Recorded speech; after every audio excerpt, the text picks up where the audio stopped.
Thank you all for tuning in. The following is a presentation of Bald Spots Productions. Be sure to like, comment, and share. Subscribe, follow, whatever it is you've got to do to kick that algorithm into gear and help us reach more people. Yes, it is I, your humble host, Bill Hatch, coming to you live from the great home city of Bald Spots Production here in the beautiful city of Malden, Missouri. Joining me from a more than acceptable safe social distance is my guest for today, Dark Joseph Ravine. How you doing, Joseph? How you doing, DJ? It's great to have you. Where are you coming from right now? I currently reside in Toronto, Ontario, in Canada. Great. Yeah, that's definitely a more than acceptable safe social distance. I have a lot of guests from Canada, from the great country to the north, and I'm gonna have to make it up there. I've been there. I got up there as a kid. We went and did BC, which was absolutely gorgeous. I got to get up there. I've had so many guests from other parts of the country that I need to go up and see some more of it. But it was great. I love Canada, so I always recommend everybody come to Canada. Yeah, it seems like it's really great. Well, there's always one question I like to start the shows with, and so I will ask you as well. What are you reading? Reading?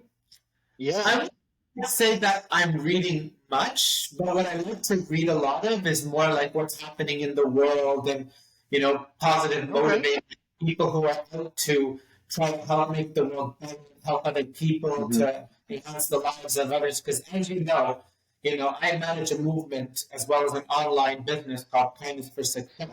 And the idea is to help fill people with happiness and with hope, that they can trust other people and that there is good people in the world and not to doubt anything. So anything that deals with like motivational or positive content, I'm very inspired by that, and I always want to learn.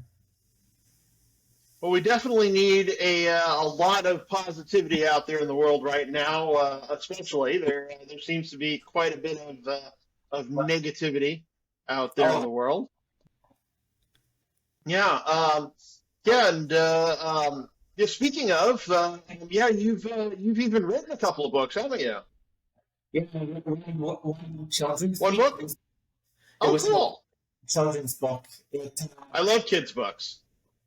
Yeah, the idea behind this book was to teach children about how to, treat people the way you want to be treated, and how to stand up to bullying, and how to know your self-worth, and to know also not only children but adults too, to be understanding of children's backstories and where they come from, and for them to learn that we have to create positive environments in schools, because there's a lot of schools that, they don't create positive environments. Sometimes they just focus on doing a job and forgetting about the happiness of their children, their students. Sometimes they just, they only care about money, or, to me, I'm trying to bring awareness to how we have to be good in the schools if we want the world to be better, because children are the future generation, and for them to be happy as adults, it all starts with us. So the adults who are currently right now, and the teachers of the schools and everything like that.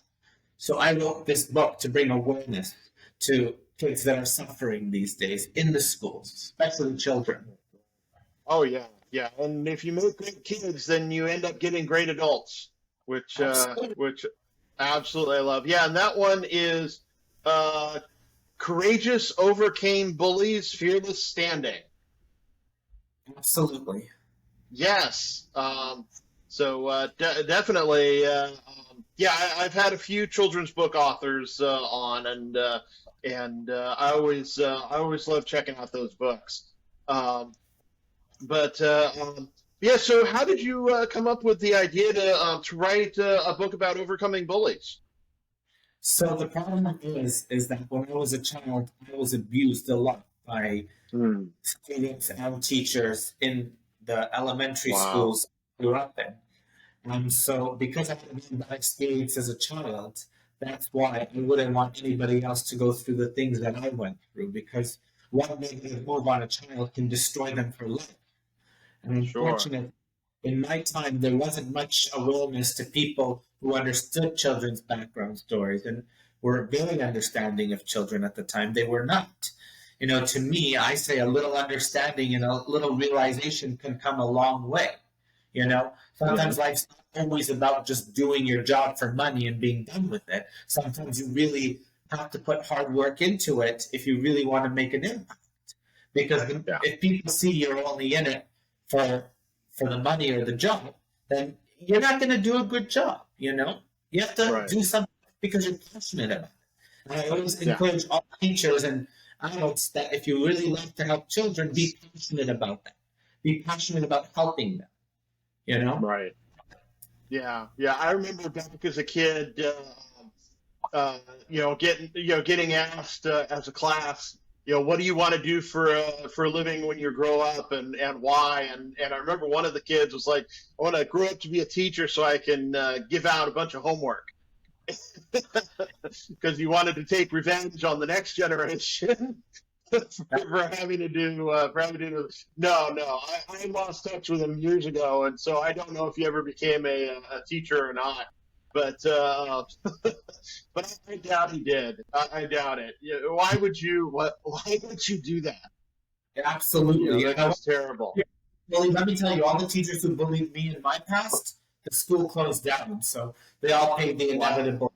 Because I'm such a firm believer in treat people the way you want to be treated, and what goes around comes around. So, like I said, you need to decide if you want to suffer the consequences of being evil, and you'll suffer, or if you want to be good, and you'll get rewarded. I've been very good to, and I've been very rewarded. Yeah. So, well, we know that generally, from the big to the small, that if you do bad things, then bad things will happen to you. I mean, it's a ways back now, but you look back at like the companies Enron and what was that other one? WorldCom, I think it was. They did bad things and now they're gone. Back in the day, there was the big five accounting firms, and one of them participated in bad things, and now, boom, it's the big four now. And it's just you do, if you do good, ethical behavior helps you last longer. Absolutely. It really does. It really does. Because to tell you the truth, even when I look at how many people say, they have this new educator who was very good with children, and when she started into the school of the educator, they went from 5 to 36 kids, and the school was doing very well over the years until she got this new person that did not have a clue how to deal with the children and was rather abusive, and 2 years later, the school closed down. That's where I come from when I say, even in the business sense, you got to remember too, school is business. You got to be good to people if you want them to invest in you, and you want them to invest, to help you financially. School sometimes needs money. You need money. Yeah. You to succeed, and you got to be good to people if you want them to invest in you. Otherwise, they ain't gonna invest in you, and that's what's going to cause bankruptcy. Why did so many companies stop thriving after a certain point? Because they're hiring people and owners who don't even have the slightest clue what they're doing. They're causing business destruction. Yeah. Now you're looking primarily at children and teens when you do your leadership and other trainings and things like that.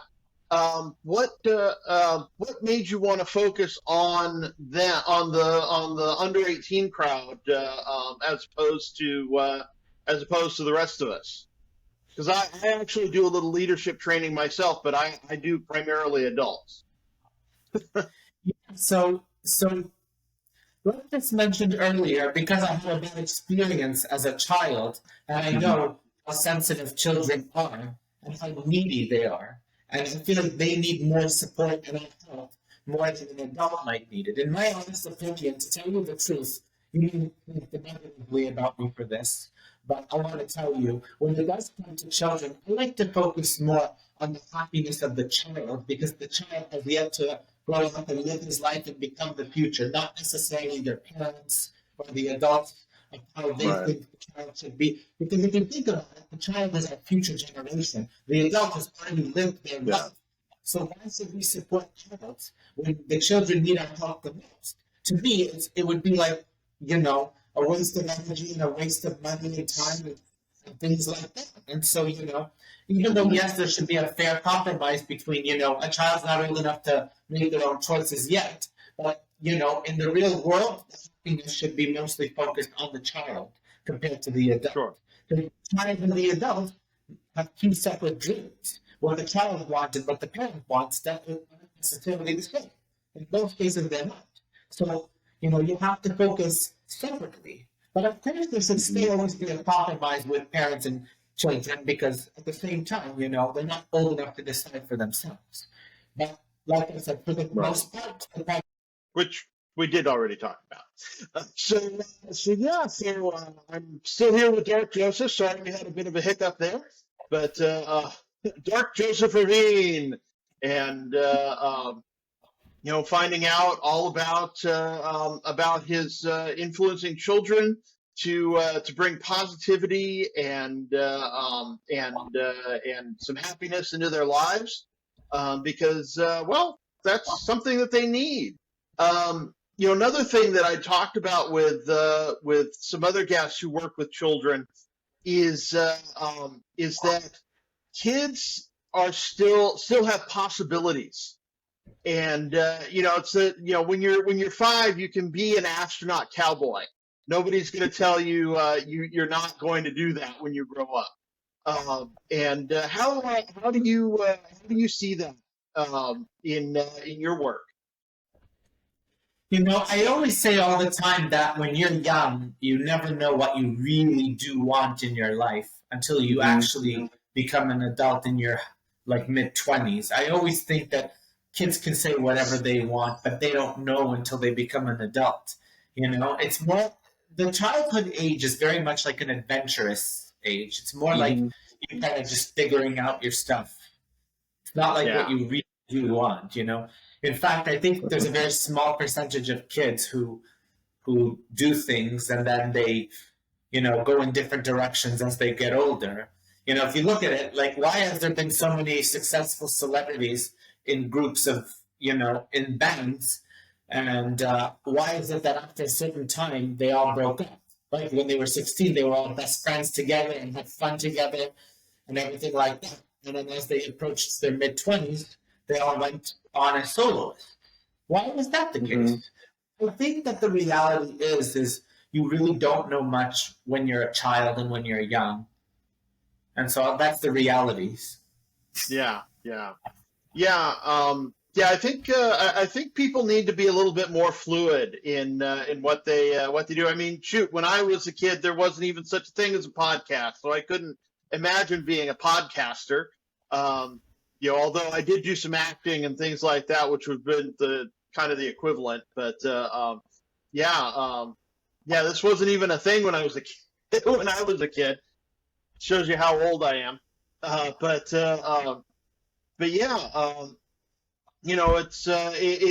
great that you can help kids, to retain some of that fluidity, and openness to what might come along.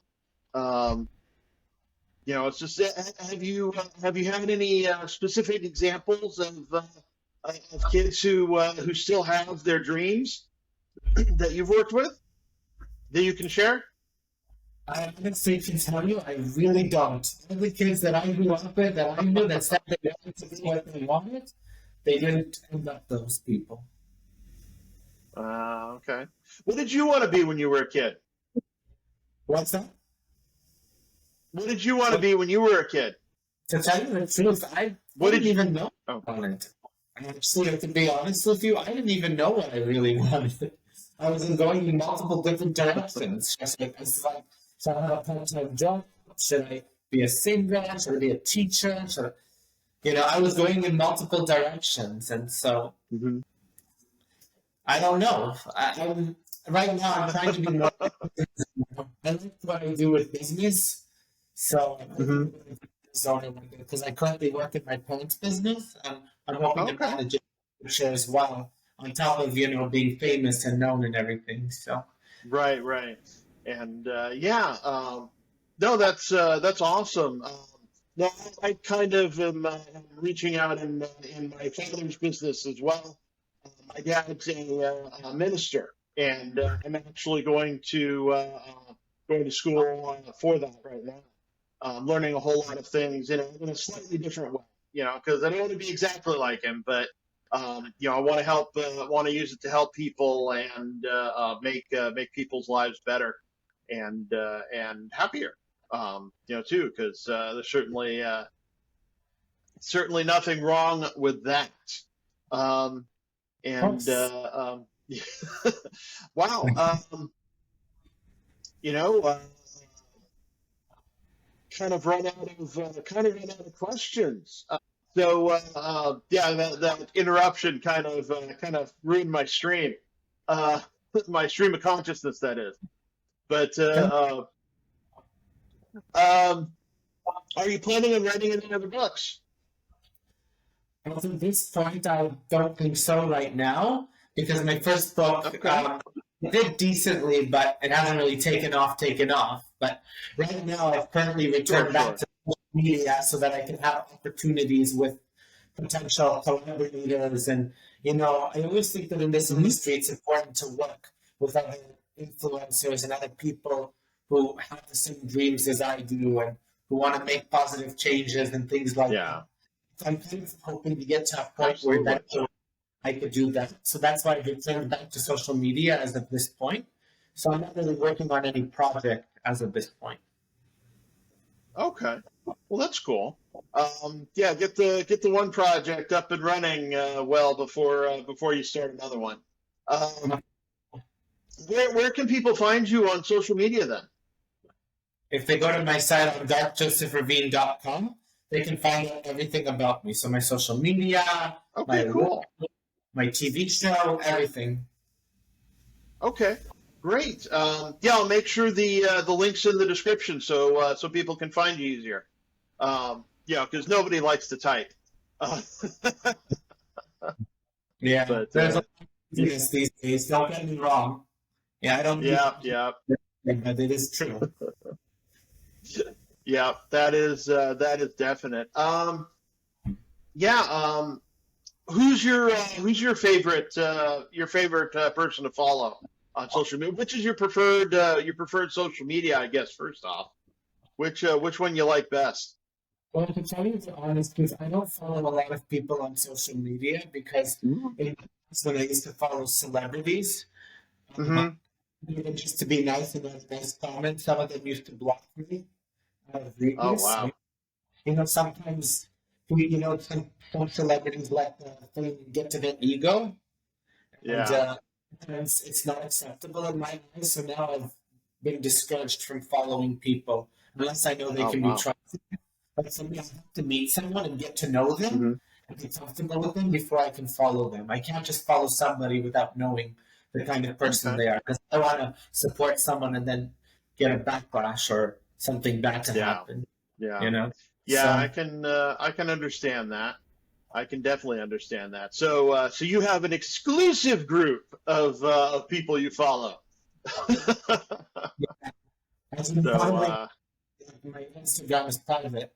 I keep it exclusive to followers only and people who are really genuinely interested okay. in content. I think that's a way to kind of show respect to the public that I'm not trying to be on the top of the world, or I'm not trying to hit the jackpots or anything like that, but I'm trying to kind of be more humble and modest Yeah. while also growing a following. That's a virtue that definitely seems to be lacking these days. What was it? Benjamin Franklin. There's a story that he once tried to improve all of his virtues, like patience and kindness and all of those things. And he said he had to stop because the closer he got to being perfect in the virtues, the less humble he became. So he decided to just quit altogether. Because he knew it could never be perfect. Yeah. Because like I said, anytime you flaunt, oh, I have this and that's this, and I can do this and I can do this, my sister always gave me the advice, everybody hates self-promoters. You flaunt, you're self-promoting. Like even when you cry in public, Yep. you tell the world that you're sad and happy feeling something, it's all self-promotional. It's like you're telling the public, oh, feel bad for me, look what happened to me, OMG, OMG, things like that. That people hate that. Mm-hmm. To me, all this Yeah. is self-promotional. You do anything self-promotional, Yeah. people hate it. So that's why humbleness is the key to success. And that's what I'm trying to work on personally. I used to be self-promotional in the past, but now I try to be a lot less. I try to be more humble. Usually I used to tell people all the time I'm Dr. Joseph Ravine, but now usually I only tell someone if requested. So if someone wants to know, then I'll tell them, like, ask me what you do. Then I can tell them I'm Dr. Joseph Ravine on the TV show. That's not self-promotional because somebody made the request. It's not like and flaunting my paper everywhere, that I'm Dr. Joseph Ravine. Now that would be self-promotion. In the event of a beast, now that's different. So, that's it's boundaries. It's definitely a slower way to get things done, but I can totally appreciate that. I've tend to go on toward, let other people promote me and say how much they like me, as opposed to me doing. Although I am trying to get on other people's podcasts right now, doing a podcast exchange where I'll have podcasters on and I'll go on their podcasts and all that kind of stuff. But it's slow going when you don't just go out there and say, hey, look at me. And all. But it still works very well these days because if you look at people like celebrities like Kim Kardashian, she does a lot of those exchanges. And now there's new features and she posts them on Instagram. And the blessing of growing the following on social media because you could grow a huge following and best believe you get opportunities like that where somebody will say, I'll feature you on my TV show and then you feature me on your Instagram story on your page and you promote me. And so absolutely. That's kind of where my mind is kind of headed towards going on social media because if I have an opportunity and idea in mind of what I see celebrities and influencers doing all the time, I want to get to a point where eventually I could be a provider for other, influencers, other celebrities, and other podcasters and people, media outlets, things like that. Because in that way, you have a better chance of doing what you love. Like I love social media in general. I love marketing, and so I get to do what I love, but at the same time, potentially earning opportunities. Right. Yeah. You gotta remember that you're not always you weren't always super famous. You had to start somewhere and you owe the people you kind of owe the people who have supported you, some kindness, some humility, something, in return. So, when it always bugs me when I see people, famous people like, oh no, I don't sign autographs, I don't do this, I don't do that. It's all like, wait a minute, aren't these the people who made you famous? I was watching. Yeah. Because at the end of the day, you have to think of celebrity as your behavior belongs to the public, and anything wrong or bad you do can be held against you and ruin your career or your life forever. So that's why I always say be good to keep in mind. You're in the public eye. You have to be careful what you do. The whole world's watching you. So I would always sign an autograph, and I would always take a photo with someone, and and at the end of the day, nothing really about thinking, oh, you're just using me as a way to promote yourself or a way to make money or things. At the end of the day, every celebrity is supposed to be a provider. People think that celebrities are full of themselves. I actually think they're the biggest givers in the universe. They give so much, not only money, but love. They're the biggest giver. So, if you're given that opportunity, you got to be that way. For me, I'm also a big giver. I love giving and helping, and if I can make someone happy, that would make me happy. Yeah. And I'm glad you've put some of that onto children because they need that most of all.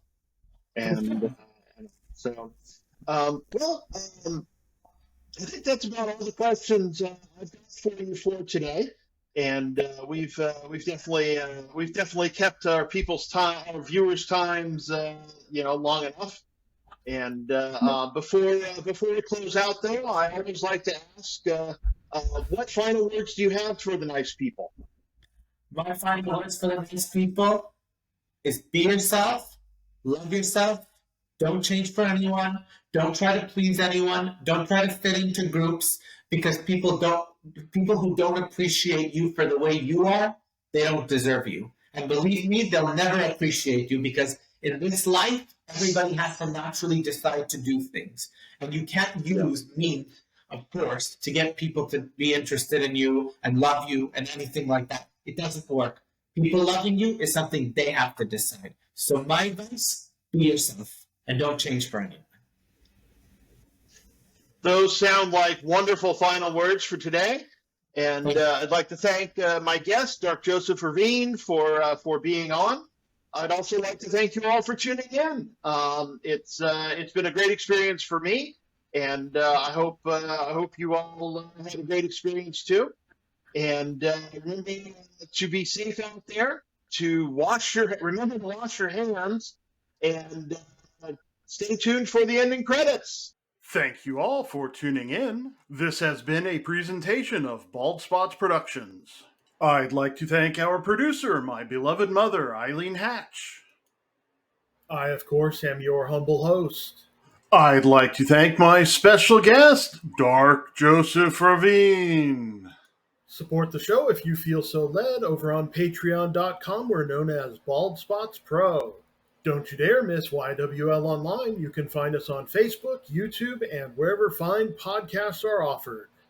Be sure to tune in next time when my special guests will be Delissa Abraham and Paul Joel. Be sure to like, comment, and share.